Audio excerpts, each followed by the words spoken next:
Maharlika, o maharlika sa lahat, ika'y nangunguna, masigasig sa pagkakaisa, malasakit at pangunawa, naway dinggin ng may kapangyarihan ang nilahad mong katotohanan, subalit ang may kapangyarihan sakim sa pansariling interes, paano na iyong hinahangad na katotohanan, sana'y di mapapanis, dapat kang ituring na bayani sa lahat ng Pilipino, dahil ang lahat ng to'y ginawa mo kahit ika'y wala narito, ika'y di nila maintindihan dahil di nila gustong intindihin upang mapagtakpan ang kanilang masasamang gawain.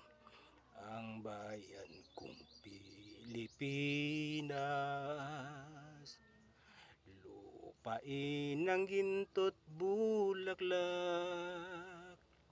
pag-ibig ay sa kanyang palad, nagalay ng